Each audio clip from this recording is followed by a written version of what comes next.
What's up? It's the Chiro podcast. I'm your host, Dr. Ben, and today we have a Life University student, Alex Randolph. Can you just get us started, Alex, by introducing yourself, representing kind of and just kind of reflecting on a little bit of what you were up to before chiropractic school and what attracted you to this path? Absolutely, I'd love to. To start out with first, I do want to say thank you very much for having this podcast going on. So that way people like us can reach out to the community and just spread the word of chiropractic. It means a lot, and I know it's really important to get this out. So to start out with where I began was I was going to, all through life, I was going to be a physical therapist, actually. And funny enough, when I ask around the campus, I hear that a lot. A lot of people go to like physical therapy, that kind of thing, and then last second decision, they swap over to chiropractic. It's really funny how that happens. But so I was going through high school, undergrad. I graduated with my bachelor's at James Madison University in Virginia, ready to go. Had my citation, had all my like references, ready to set out for PT. And at this time, my brother was also going to do the same route as I did, but he swapped chiropractic 2 years before graduating with his bachelor's. And then, so I saw his route going through. He originally first went to chiropractic school down at Life U. He's one of the reasons why I'm here.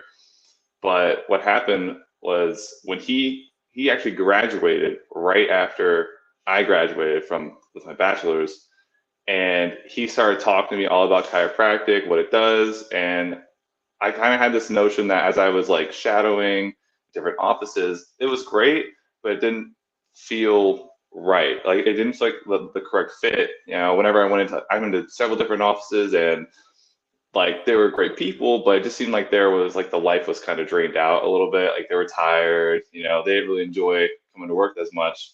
But the one time I went over to a chiropractic office was he walked in, like there was an energy, like a glow around him, and he's like ready to go, start the day, fired up. And I just see him treat all these different patients coming in. And he's like, at the end of the day, he was like floating on a cloud. You could see that he loved it, and that passion. I realized that's like I want to be at that level. And so I asked him the questions, and then my brother comes in and he informs me. It's like, well, Life University has their Life Leadership Weekend coming down in like 2 weeks. You should go. I was like, I don't know, but last second decision, I typed it in, signed up, and we both flew down. And going just based upon that, I went there. I saw like speakers like Dr. Plasker, Dr. Rob Scott is the president of our school speak, and I realized like just hearing the stories and the tales they told about what really resonated with me. I want to like I can see myself doing that in the future. And ever since then, like I've had that passion, that mindset of that goal of reaching for that, and that's kind of what set me on the path to chiropractic. All right, so there's a couple of things that I would like to go deeper on, and one is, what in your undergrad experience kept you connected to physical therapy? Like, what was it that kept you believing that this was the right path for you all the way through the program? And well, let's start there. What's Okay. the culture of pre-PT? Why were you so confident, even up until like your last year, that this was the right path? Absolutely. So going through my schooling, it was exercise and health has always been a big proponent of my life. And I knew that I wanted to live as long as I could, as healthy and as functional as I could. So exercise has always been important. And it was first going to be like a athletic trainer. And then I dipped my toes into that, and that was a lot of fun. I was like, okay. But I found out that I really wanted to help people rather than just like give them exercises and training them. I wanted to get them to have them recover from injuries, accidents, that kind of thing. And that's kind of what strung me along the path of PT, was that I could work with them hand in hand and just kind of like guide them through and to where they can become an optimal form of health. And that's what brought me along my line through PT. I was ready to go, but something clicked that in the end, it was nice that I could help them like after accidents, that kind of thing. But I also wanted to get to them before those accidents could happen. Because in my mind, I figured if I can reach them before one of those things happened, then maybe that accident would never happen to begin with. And that's kind of what brought me along the What path. kept you But PT, motivated? Kept you yeah, motivated and excited? What yeah. about just like your mindset once you went to that life leadership weekend and then your mindset kind of changed around chiropractic and you came back and maybe you were still in college. I'm not exactly sure where it was at in the program. It sounds like you were right at the end. Um, how did you begin to feel about just how you had spent the previous 3 to 4 years as a pre-PT student in that mindset, um, changing over to becoming a pre-Chiro student? Did it feel fine? Did it feel like you had prepared the right things all the way up until that point? Or would you have done it differently had you known you were going to chiropractic school? Absolutely. So after going to life leadership and coming back, I just graduated, and so that shift in my mindset was definitely a little abrupt, to say the least. It's like, okay, like I was prepared this entire time to be a PT. I went through all the exercise science classes, all those research articles and papers that I did. Was it worth it? And in hindsight, like now looking back, I'd say that it definitely was, because like I said before, exercise and health is always going to be a part of my lifestyle, and I want to bring that into my practice and teach that to other people that come in. And so that's a really strong front for me. But Mhm. thankfully, the PT route of going through school and the pre-Chiro route follows a similar guide, actually, because you get a lot of your health, your sciences, you get a little bit of the psychology into it, and philosophy, English. So they kind of prep you pretty well to be pre-Chiro, even if you're pre-PT. They follow pretty closely. I think I had only two classes not transfer. It's like, whew. So that was a nice thing to do. But I'd Yeah. say that if I knew I was going to be pre-Chiro from the get-go, I would definitely have dipped my toes into more research into chiropractic beforehand and started talking to my friends about it, because I know up in JMU, not many people actually knew what chiropractic was. I didn't even hear it one time through my 4 years there. So I think if I had known I was going into that route, I could have probably started something up in class, like a club maybe, or just gotten more, uh, reach more people to maybe have them join me on the pre-chiro route, because it's definitely a fun one. Yeah, no doubt. And where are you at in the program at Life University now? What is most excited to like what is most exciting? Where's your focus at? Where's your passion at? Because as you know, you can go in so many directions. Absolutely. So right now, I'm a solid third quarter out of 14, so pretty impressive stuff. But so right now, it's just all the like the basic sciences that we have to know for Part One boards, and school's gonna prep you for boards and all that. But my mentality is, I've been to quite a few seminars so far, because I really want to get my hands on just to practice those, put in the reps, because I know that's going to be a really important thing that I need to know fresh out, so that way I'm not like graduating like, okay, I still don't know what a spine is. Yeah, I don't know how to find things. So going to all these seminars, I've been to a few business seminars as well, and just I keep talking to all these doctors, and they always say like, yeah, like always remember your why. Like, why are you actually here? And they're like, oh, to help people.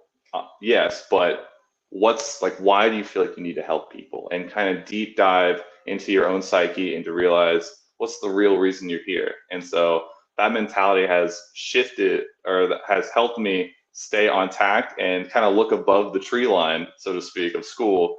Realize that there's this goal that's far out there that I want to reach for and hit, and this school is like a stepping stone.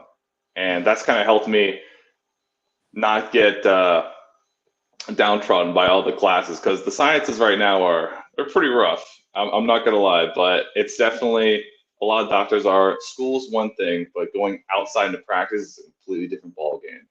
So definitely going outside, talking to other doctors, hearing, getting their advice, giving their tips, They always say, get your hands on people as soon as you can, learn how to communicate better, just those general concepts that are really guiding me along. I got you. I got you. Yeah, no, third quarter is fresh. Yeah. You were actually recommended to come on here by Dr. Eric Russell, who was your philosophy teacher.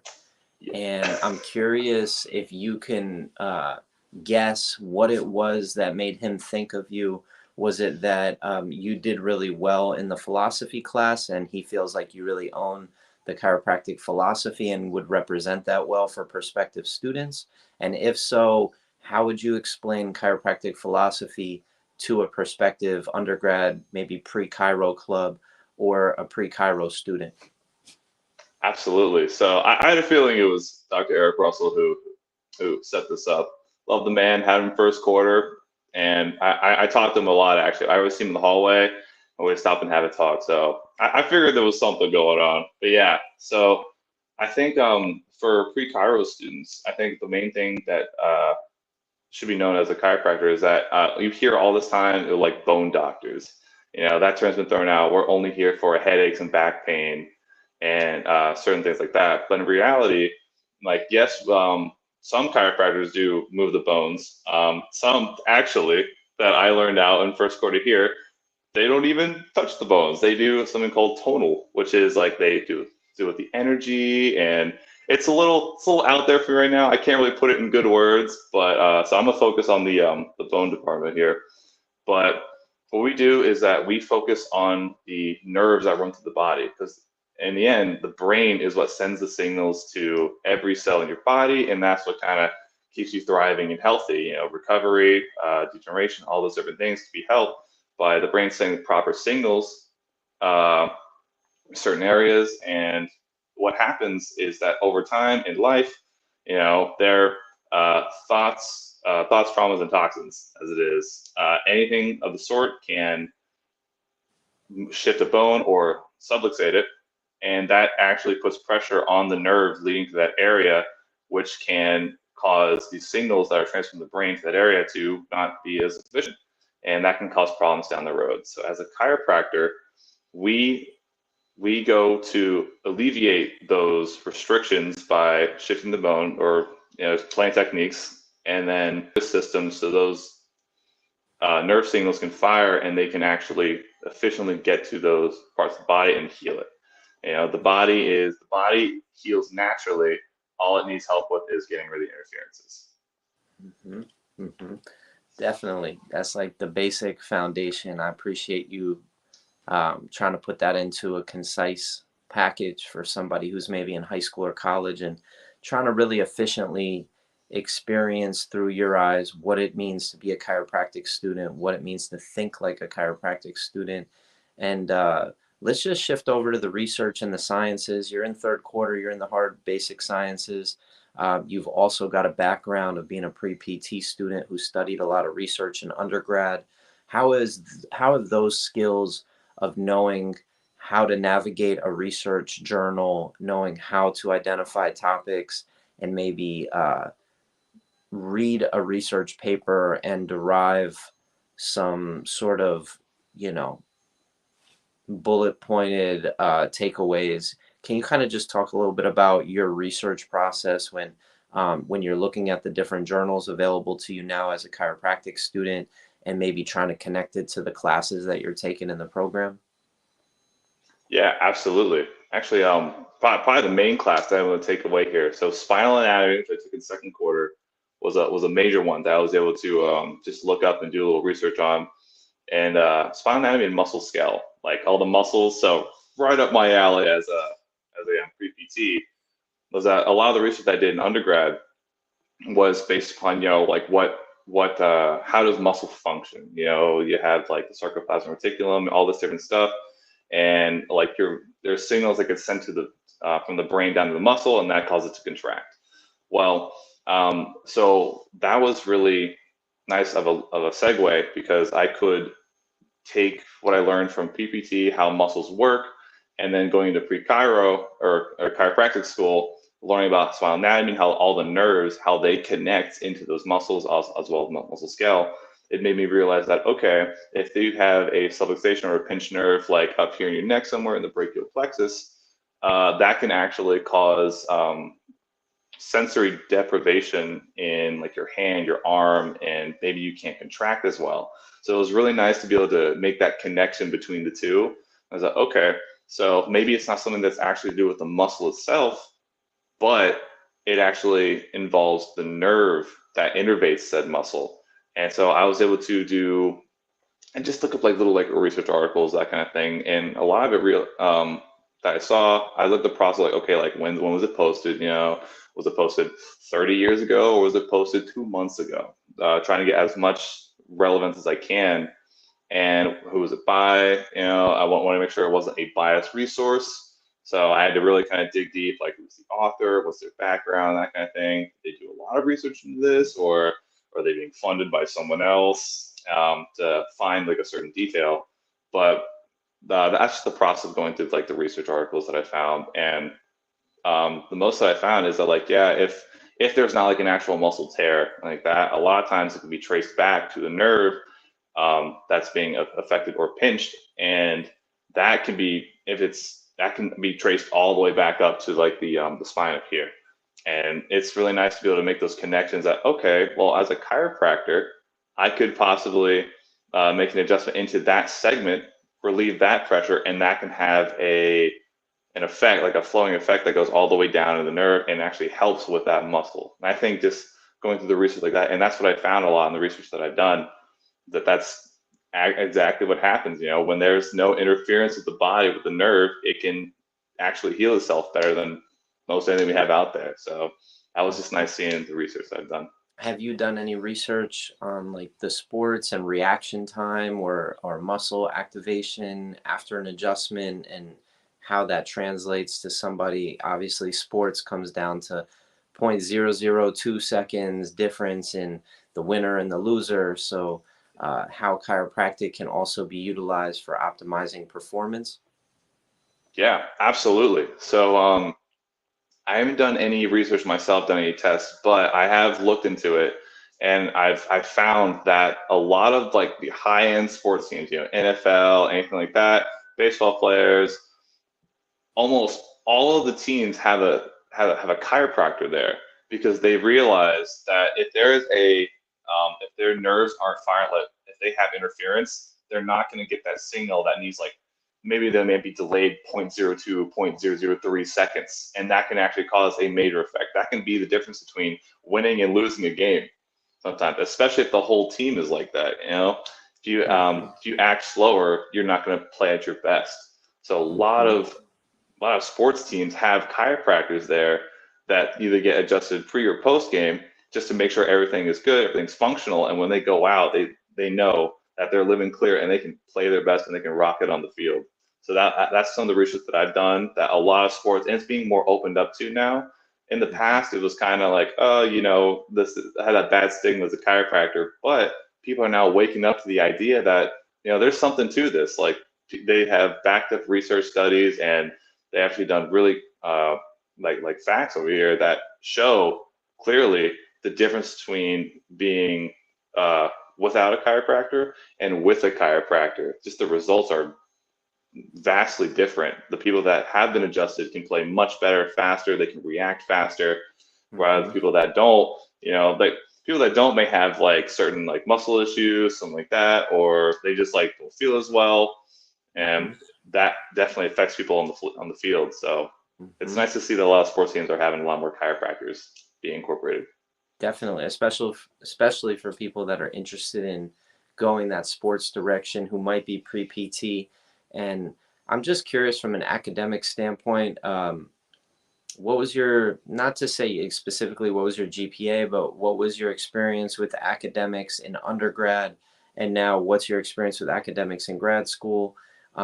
Did you have a really easy time in undergrad? Did you have a really difficult time in undergrad? And I'm curious, same thing with grad school, just from an academic standpoint, because that's really where you're in the heart of that right now. Absolutely, yeah. Academics is the big one for sure. My undergrad, I was kind of a like middle of the road student. I did the work and I put in like as much effort as I could. I was also like, okay, I gotta take a breather from this sometimes. I was like, I'd say a solid B student, you know. And although I also didn't really have a group that I hung out with consistently that would push me and like edge me forward to do better. So I was just kind of relaxing, you know. Undergrad was still hard. It was very tough because it's just a lot more like harder classes. I will say the introductory classes always seem to be the hardest for some reason. It's like the most work, and a lot of it's just busy work, and it's rough. But the more I went into my undergrad, the more specified I got. I was like, oh, this is stuff that I could transfer into an actual, like, into my career that I could use. So although it was technically harder, the information was much more enjoyable, so it felt a little easier. Now, of course, there were like some research papers I did that required 8 pages long, like 10 resources cited. It's like, oh my gosh, as an undergrad, like, am I really going to do this? So, but those are fine in the end. But comparing that to now in Chiro school, I realized that what I had back then was comparatively to me now is like was like easy street because I went from a semester themed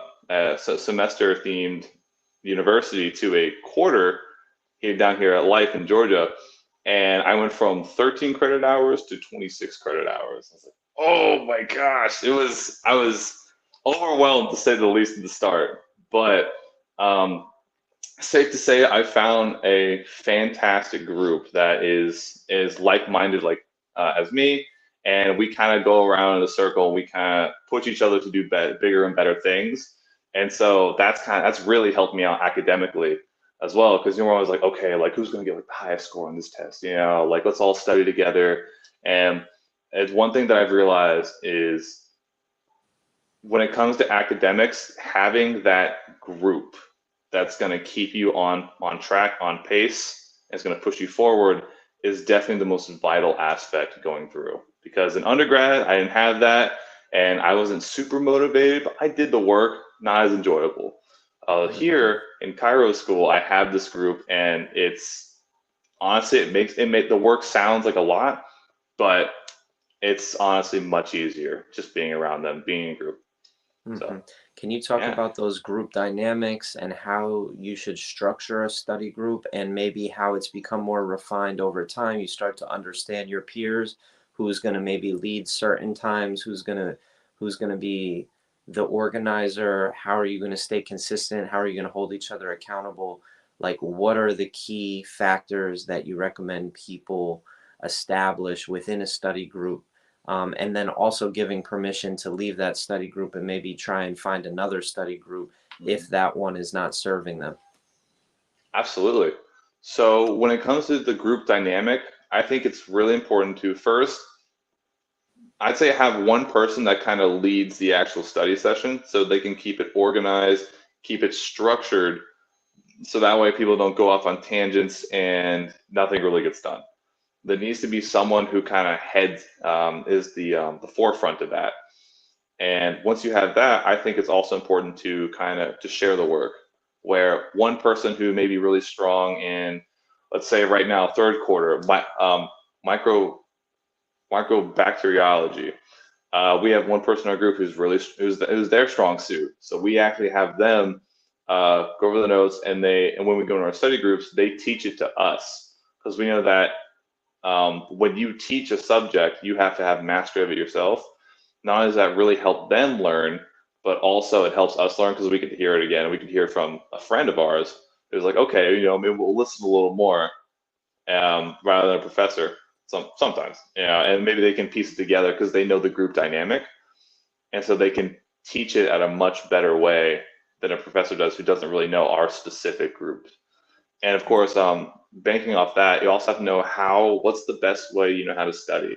Some people like groups, some people like to be the teachers, like me, for example. I love to be the one who gets up in front of my little group and teach the subject that I know that I'm pretty decent at, because that really helps me learn. And some people like to just stare at PowerPoints and read it. You know, if that's the best way you know how to learn, we still have them in our group though.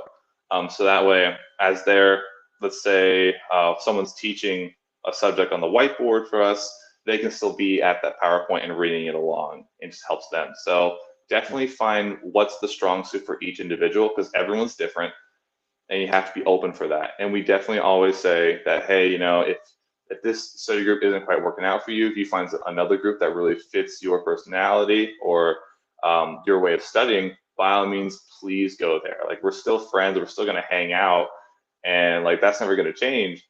But if you feel that group is much better for you academically, like we please go. Because in the end, like we're all here to pass class and to graduate, so we can go on and be like really good chiropractors. Mm-hmm. All right. Yeah, no, I mean, I think that right there, the academic part is a part that is really absent from this podcast. It doesn't get talked about very often in these conversations. And quite frankly, it's probably what you spend the most time on, especially in your first year and a half. It's like those study groups are gold. And if you don't have the study group, you might have your good days and your bad days. And when you're having your bad days, they really feel bad because you don't have anybody there to pick you up. You don't have anybody there to kind of slip and check. You're slipping, you don't have anybody to really check you and help you get back on track. So I do believe study groups are a topic that's worth acknowledging in its importance for helping you get through school, not just for the academics, of course, but can we now kind of change directions and talk about any groups that you've joined or any student groups in your class that focus maybe on the philosophy, the science, or the art, or even communication. Where are the resources for students at your school that you've been attracted to follow? Yeah, absolutely. So going back to my group, actually, there's about two people in my group who really love the philosophy and the art of chiropractic, and that's something that I really mesh well with. And so we have like a subcategory in our little group of just us three, and we like to go on tangents, like set aside and just talk about the philosophy, just go on these sometimes just wild different talks that are really nice and really honed into chiropractic. And that's kind of like we learn about the art and we just ask different questions, and it's something that is honestly very important in chiropractic, because especially the art of vitalism is something that's monumental when it comes to going through school and as a doctor, especially because what made power that made the body heals the body. And having that little group where you can talk about it with is very important, because you can kind of mesh out your own ideas, your own thoughts, and have them played back to you from a different perspective, and maybe that can get you into more deeper meaning. There's a lot of clubs over at our school, which I'm very grateful for. There's a philosophy club held by Dr. Thornhill, whose ideas go way over my head, but it's nice to hear him talk. I am for third quarter for chiropractic principles, and that's a treat. I love it. But You're taking that class right now? I am. It's a lot of And how fun. far into the class are you? Let's see. We're about to go into our fourth week, so I'm almost halfway there. So It's what definitely reflect on the first 3 weeks? Share with us kind of what are some of the things that you go through? How is it structured? How's the class structured? for chiropractic principles. Yeah. Absolutely. So it's definitely different from Dr. Russell's class in first quarter. What Dr. Thornhill does is, to get us kind of primed and ready to start this discussion, he throws out like a fun topic to kind of get our minds going. Like first class. He said, "All right, class, is a hot dog a sandwich?" And it's something really goofy, like really funny, but turns out that question sparked a massive debate in our classroom and got people to open up and like actually start talking. I saw people talk who I've never heard talk before in a class. I'm like, okay. So, and they felt really strongly about this. And I was like, wow, this is unexpected. And then after we spent like 15, 20 minutes on the subject, as with philosophy, a lot of times things don't end up, it's like black or white. There's like some gray in the middle. And I'm like, all right, great.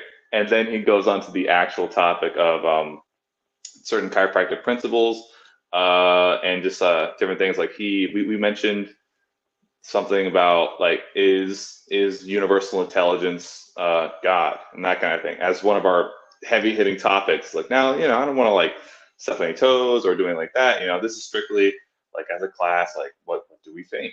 And I know that's been a widely debated topic in a lot of like philosophers' minds, especially chiropractic minds. In Dr. Eric Russell's class in first quarter, that was something a student asked. Was it like, oh, are they the same? Like, can you separate them? Like, what's the difference? And it was nice going into detail with Dr. Thornhill. But like, yeah, like the general consensus that like goes on is like they are different, but it also depends on the perspective that you have. Like some people like believe they're the same, and that's fantastic, and they practice like that, and it's wonderful. Some people like to separate the two, and it all depends on perspective. And of course, there's never a clear-cut reason or an answer, so you kind of have to figure it out yourself. And I think that's his main goal, is that he wants to bring out the thoughts, the questions in our own mind, to where we can then think about them like in solace on our own time and really come up with our own answers to these questions. And so that's kind of how the class is set up. It's mainly just to broaden our horizons and ask really deep philosophical questions which we may not ever get an answer to, but it's definitely thought provoking. Mm-hmm. Mm-hmm. Are you personally, I mean, it's a Saturday morning, are you entering this weekend with any questions in the forefront of your mind? And if so, like what kinds of things are you pondering or curious about at this stage right now? Oh, let's see. Going into week 4 over here, uh, not gonna lie, a lot of it is, am I ready for this visceral physiology exam? I got some studying to do this weekend, but onto the deeper note questions. There has been some things that I've thought like how can I make adjusting better? How can I reach the patient to a way that I can bring them into my world, or I can share my world with them and have them understand like the benefits, the health benefits of chiropractic, and just the how important it is to live free, interference free. And what's the best way I can reach people with that mindset and to kind of bring them into this world, in this, I don't want to say bubble, but or at least expand our our bubble that we have. Because as people that know chiropractic, it's a lot of people say it's like a gift.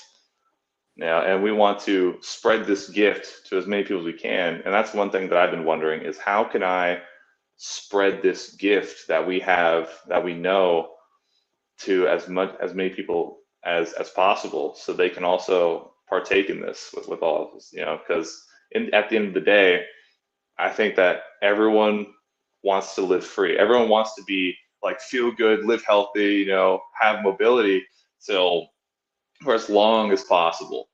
And that's I think that's the main question is what can I do now that can not only help me in the future as a doctor, but help the patients that I receive in the best care that I can give them. Do you have any ideas? I think right now it is I need to be I need to get more connected with my community. I need to definitely get my hands on more people. I need to discover more like palpation techniques. I need to develop skills with my hands, my little MRI machines, as they're quoted sometimes, and to develop those skills that I can really palpate and feel where there might be tension or something's wrong in the body that I can hone in on and help fix.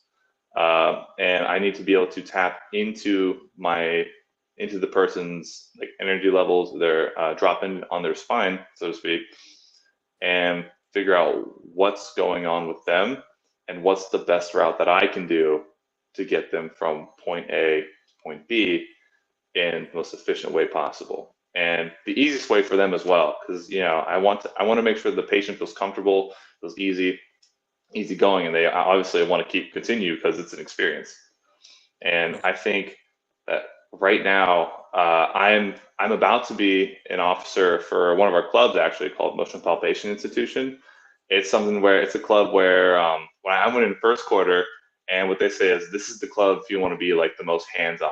You can palpate. We practice setups. If you are above the part where you can start adjusting, which I think is quarter 7, I believe 7, then you can actually start like adjusting, that kind of thing. But what they teach the setup so well that once you're like completed the setup, all you have to do is like put in a little thrust, and that's the actual adjustment if you were to do it.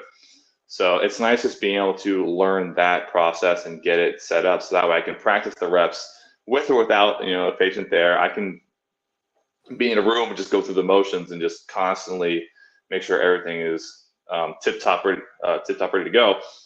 But I'm going to be an officer there because I want to spread that message and make sure everyone has a place to go where they also can get their hands on people. Just to practice on. It sounds weird when I say it like that, but just to put in the reps and really develop those that tactile ability and to improve your hands, your feeling, your hands to really figure out what's going on. Is there a subluxation, something not moving that should be moving? Is something moving or something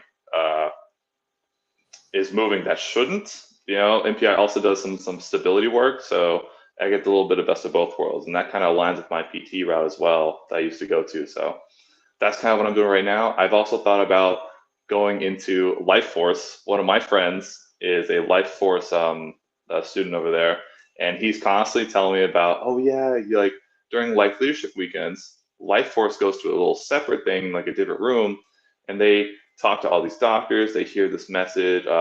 Doctors coming to speak, and it's like really motivational, and it's a great way to build connections. So I've really thought about dipping my toes into that, building as many connections as I can, and that can propel me forward when I'm out. So I already have this network built up that can help me like build a good practice and just kind of have all my questions answered when I'm ready, when I form them. Mm-hmm. I like it. I like it. I think this weekend is Life Leadership Weekend, actually, right? Yes, it is. Do you know anything about, what your fellow Life Force student friend is doing to participate in that? Are they just, are you familiar? If not, we can move on to a different topic. Yeah, absolutely. So what he's doing right now is there's two sets. There's the student ambassadors who actually partake in the Life Leadership event where they bring people on tours throughout the campus and they tell them a little about chiropractic, what we do at the campus here. And then there's Life Force, which is mainly directed towards the doctors, future doctors, and of building connections with people. So what he's doing right now is that, well, actually yesterday I sat in on one of their meetings. I was like, I'm here. I'm not doing anything this weekend. Like I'd love to see what's going on. So they had some doctors come up and speak. They had Dr. Thornhill actually went up and spoke, and I believe Dr. Eric Russell did as well. I missed that one though. I was late, and I'm sure he will not let that go from me. So, but it was nice. What he does is he sits in, listens to them talk, and then makes connections that way. But afterwards, Life Leadership and Life Force come together for, I think they come together for lunch and dinner. And what the Life Force people do is that each of them will sit at a different table, and they get to talk to the students or the prospective students that are thinking about coming. And they do kind of exactly what we're doing right now, which is they talk about chiropractic, what it's like being in school, what can you expect, and they kind of try and like bring him into the Life University bubble. Like, hey, if you're really expecting this, or if you want this in your life, definitely like give us a look, because what we do here is very different from some other schools like Palmer and all that. So they get to sit with future students and just tell them about chiropractic, what it's really about, and their experiences as a student as well, to try and motivate them to get on the wagon. It's really cool. Awesome. When you reflect on this motion palpation club that you're involved with, you're about to take a leadership role. What is it about the club? Because I'm trying to create a parallel for pre-Chiro clubs to function really well and efficiently and smoothly, and give everybody an opportunity to participate in the club. Maybe you can also reflect on what you think could be very helpful and valuable within the context of a pre-Chiro club. But what is it about the motion palpation club that keeps you engaged, keeps you excited for the next club experience. Can you just talk about that? I would love to. So one of the main things that stood out for me about the Motion Palpation Club was they're the one club where they do a little side bit at the start of like, okay, this is what we're doing today, and then once they like figure it out, they go right into getting like hands-on experience, and that's one of the most important things you can do as a student, and as a doctor as well, just improving your hands-on skills with whichever technique you do. But NPI really stood out because they told us the assessment that they do, and it's like, you can use this for any technique you wish. You can incorporate all these different techniques if you really want to, but it's a really good foundational base, as I say, what NPI is. The fountain If you want to build a really solid base, a foundation, I would say NPI is definitely one of the best, at least at our school, because that gives you the most hands-on experience. You get to learn some setups that are really good, that are pretty common. You learn cervicals, thoracics, side postures as well. A lot of the key type of adjustment techniques that you could be using, and since school doesn't really give you that much hands-on experience, at least not till later on in the quarters, especially. I think we have toggle coming in quarter 4, but our hands-on really doesn't start until quarter 6 or 7. So, and that's one thing that I would like to change about it. But I feel that because you're so bombarded with all the sciences from quarters 1 through 6, it's really easy to lose that insight, that goal you have, because you get bogged down by all this giant wave of sciences coming in, and it weighs you down. So, and it makes I know a lot of people in our quarter who are thinking like, is this it? Like, is this what being a chiropractor actually is? All this science, and although it's very important, your boards especially, and to make sure you can understand what's going on with the patient. At the same time, because you don't really get hands-on experience, it's not what a lot of people think it is for those first couple of quarters. Now, once you get later on, it's like, oh, okay, this is actually what I'm here for. Like, this is what I saw. This is what I want to learn. You don't get to that point so you've really put in the time and the grind. So I'd say having at least 1 or 2 solid clubs, for me it's NPI. There's many others on there, just to get your hands on people and to really build those strengths is something that's fundamental when it comes to school, especially getting through quarters 1 through 6, because it is hard, and you will be bogged down by all the sciences, and sometimes you can't really see over the brush that well. But that's why I really enjoy going to NPI. That's why I want to be an officer, take up that leadership role, is because I know how impactful it was for me, and how I know that it can help students along their path as a reminder, like, hey, this is really what you're going to be doing. The sciences are really important, but I know, like, a lot of people, when they think of chiropractic, they think of like the osseous adjustments that are very hands-on. That's that part that's missing in the first 6 quarters, and that's where you can go for club and get that experience. Mm-hmm. We're about to wrap up in a few minutes. I'm just curious, do you have any clarity in like what your vision is for when you graduate? And has that changed at all since you started the program? Yeah, absolutely. So I'd say as I go through the quarters, I think about this more and more, and meeting all these different doctors through seminars. Sidebar, another really important thing to do is go outside of the school, learn different things from seminars. Those are where you're going to learn most of your really important information as well. But going back to Speak the about question at some of the hand, specific seminars that has shaped your vision or has influenced you or stuck with you through the program, and then tie it into maybe what it's opened your eyes of what's possible for the future. oh, absolutely. One of my favorite seminars that I love to go to is Dynamic Essentials. Started by Sid Williams. A lot of my friends go to as well. 2 of them are down in Sarasota, Florida right now, going through it. And I wish I could go to them this time, but I had some things that I need to do this weekend. So I stayed back, let myself cool off for a little bit so I can hit it hard coming in the next few weekends. But Dynamic Essentials is a group of a lot of group of doctors that come in. They kind of like speak the message, their stories, and it's really motivational in how they came about doing it and what gave them the drive to continue and prosper in this chiropractic field against like all odds a lot of times. And having that message, what they preach is was very impactful for me. It's one of the reasons why I am where I am now. Actually, one of my friends told me, "Hey, like you should come to this thing called DE Dynamic Essentials. It's really cool. I think you'll enjoy it." I'm not really sure. Philosophy's cool, but I'm not really sure if that's my thing just yet.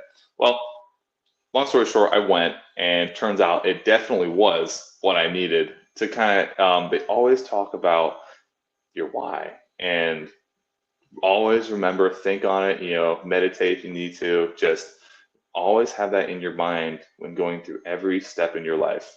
And that will guide you into what you really need. And through chiropractic, the lens of chiropractic, it's like, why are you a chiropractor? Um, like what brought you here?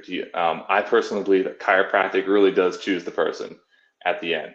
I believe that there's many types of chiropractors, but in the end, like we're all here for the same goal, and that is to help people prosper and live freely and healthily through life. And Dynamic Essentials really kind of put that into words, and that into words for me, and also gave me thoughts and the mentality to really strive forward. Because seeing them like, oh, if they went through all these troubles and strife, I know that I can do it as well. And it's building a nice strong network with all these doctors that are it's a family.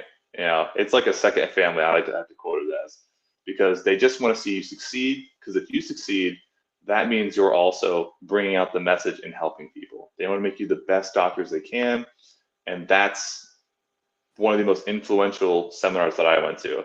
And the best part is it's actually relatively cheap compared to a lot of them. It's like $60. If you're a student, it's fantastic. And for such a powerful message to be taught is immaculate. And I wouldn't trade it for the world. So D has always been one for me.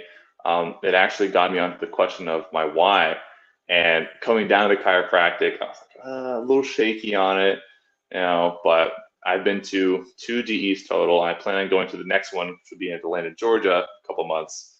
But it made me think of just exactly what it was, why I'm here. And for me, it was my mom. My mom was in a car crash when I was like 15, 16, and she had her shoulder suffered some pretty heavy damage. And what happened was the doctors, they instantly told her like, oh, we're gonna fuse the bottom three cervical vertebra, so that way it can like provide stability and all this, and so that way it's like alleviate the pain. Well, they went through the procedure, because at the time we didn't know anything about chiropractic, we didn't know it even existed or what it was, and so they went through the procedure, and what happened was they fused them, and in the end, my mom didn't really see any difference. It was the only thing different was that her shoulder gets really tense, and that she lost mobility in it because of the fusion, and she's just in like constant pain a lot of times. And just seeing that, like growing up, like see how that happened, it's like, was there like something else we could have done? And then here comes my brother in chiropractic school now. When he got back, he actually started adjusting. All of us in the family. That was my first introduction to chiropractic. Was my brother coming back, and he did a torque release technique, which is different, but a little more on the tonal side. But just seeing the effects that it had, he adjusted her for 1 week, just to start out with. It was like, I think it was three times in 1 week.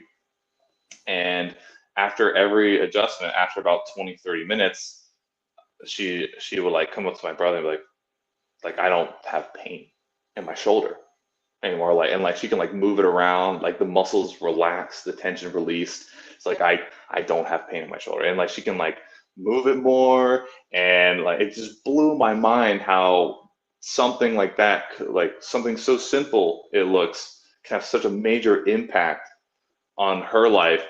And knowing that, so my brother's up there now, and she's still getting adjusted, and she's like her shoulder mobility is getting much better. The pain is a lot less, and like she's able to actually do things that she couldn't before because of her shoulder. And seeing that it was chiropractic that helped with that just kind of really drove me to where I am now. And that's whenever I'm feeling down or I'm like, oh gosh, I don't know if I can do this. I just think about that, my why, and that's what propels me forward. Like I can, like that's the goal that I want to achieve. I want to be up there. I want to I want to potentially, well, I want to help people know that there is a second option. You know, that instead of having to go with this permanent surgery that may or may not help, there's another option out there through chiropractic that can possibly give you more benefits than you even thought possible. You know, even more than surgery is that, and it's a lot less dangerous. Yeah. So chiropractic is great because it's non-invasive. It's perfectly safe, and it's shown to provide incredible results, miraculous results even. And to have that second option out there is something that's very important. And I want people to know that so they don't go through the potential permanent surgeries that end badly. I think surgery is great in some cases, you know, it's definitely needed, necessary, but not every time. And I want people to know that chiropractic is there. That second option can really fuel them and potentially have them not go to the surgery. And I think that's one of the main reasons why I'm here. And Mm-hmm. I apologize. I also forgot the original question. I kind of went on a tangent there, It's all good. We but got to wrap up anyway. I really appreciate your time, taking your time to share with. I hope that this reaches some students in the future. Maybe we could work together to get some pre-Chiro presence established on your undergrad campus. Sounds like you're looking yeah, to really bring chiropractic to new groups. That group back there, I'm sure you're pretty familiar with, whether it's the teachers or some students that are still there. You just started this program. And yeah, we just got to work together and build better infrastructure to support the incoming students, so that they can hear what your message is, which is like, hey, you got to stay connected to the hands-on. You got to stay connected to the philosophy, which is going to keep you going through this really challenging time in the very beginning of the program. I think the more people can have eyes wide open as they enter the program, the better outcomes we'll have from students, and also just the better energy we'll have on campus, because students won't be so surprised and so challenged and overwhelmed by hmm, all that is chiropractic school. They'll be able to stay inspired. And thank you for sharing your why at the end. I think that was probably the most powerful part of this whole interview, in many ways. Not to downplay other things you said, but I think you keep coming back to like how important you've learned it is to stay connected to your why, and then you were able to articulate your why here on this platform. I think that's the gift of this conversation that we just had together. absolutely. I want to say thank you very much for this time, Dr. Glass. This was incredible, and thank you for everything you do. Pleasure, man. Yeah, that's what I'm here for.